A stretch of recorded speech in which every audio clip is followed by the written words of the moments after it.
Hi, I'm Megan. Hi, I'm Melina. Nice to meet you, Melina. Nice to meet you too. So, how is your day been so far? Yeah, it's been alright. Pretty busy. I've just been at home doing some chores, getting through the mountain of washing that's always there. Yeah. Nice. Oh, so much washing. Always piles up, doesn't it? Yeah, Never really does. completely have an empty laundry basket, I find. I honestly don't know how people with families do it. Like, I have me and my mum in one house, and somehow it's never ending. And I barely even go out, so it's a mystery to me. And then you lose those socks in your washing machine. I only have one sock. I don't understand. Where do they go? This is a problem everyone has. It's so confusing. Before we start, would you like a tea or a coffee or something like that? No, thank you. I'm good. No, not a tea or a coffee person, not a fan. I just don't really like hot drinks. Okay. I don't know why, but I've just always been like that, I guess. I mean, I like hot weather. So, when you like hot weather, you don't drink hot drinks in the hot weather. So I just kind of stick to water like the boring person I am. But I'm very hydrated. I've got a bit of a coffee addiction myself. Probably from all those late nights doing assessments in universities, kind of giving me a bit of a coffee dependency, but oh well, still like it. I mean, you're a lawyer, it's kind of part of the profession, right? Yeah, definitely part of the profession, must have a coffee at all times. Yeah, exactly.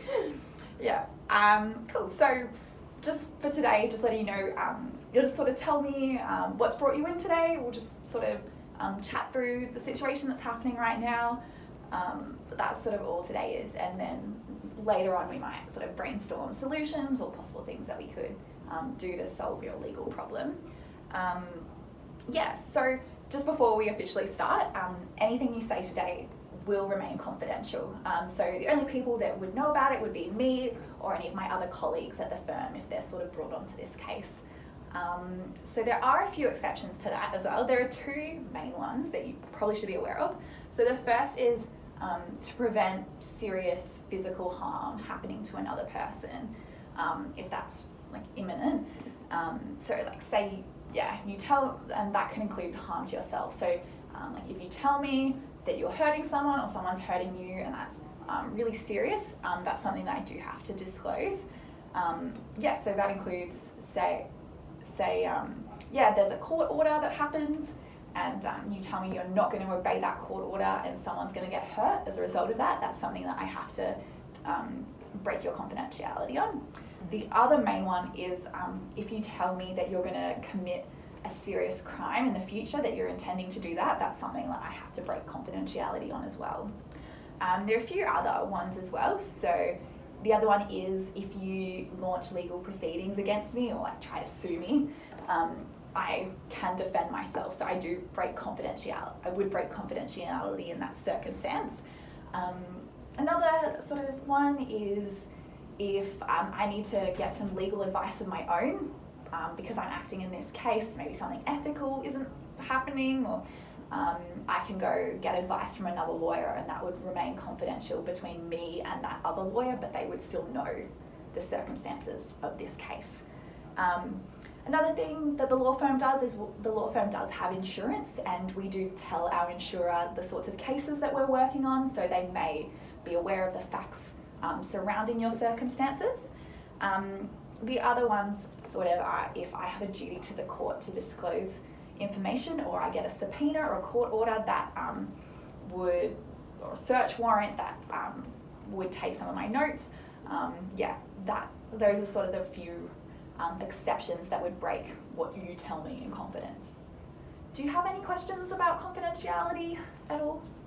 Yes, actually. Two questions.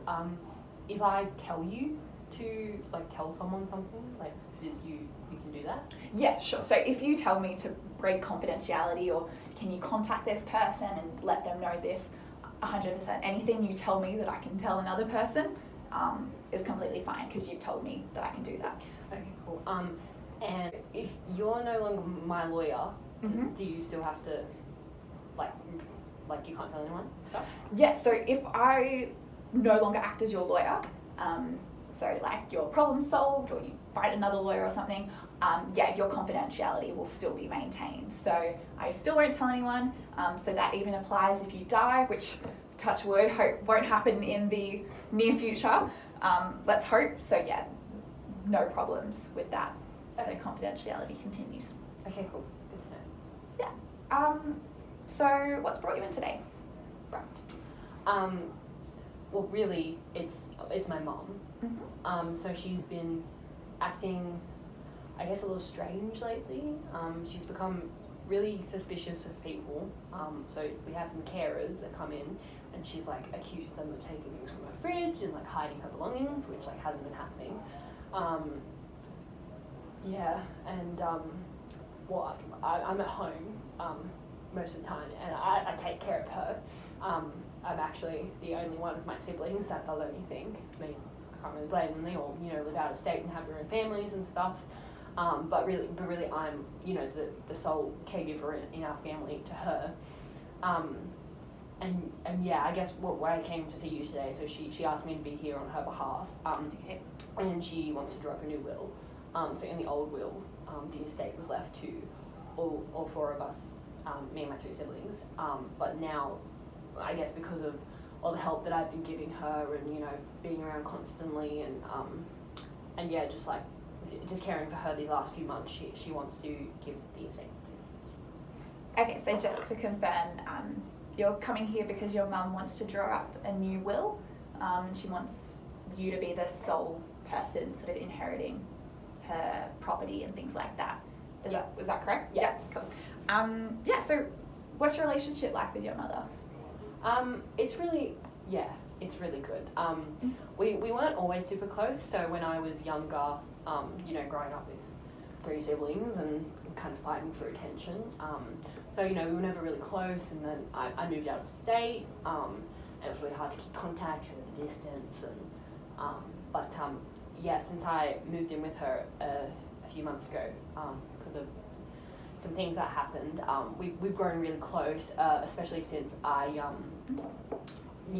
home a lot and I take care of her.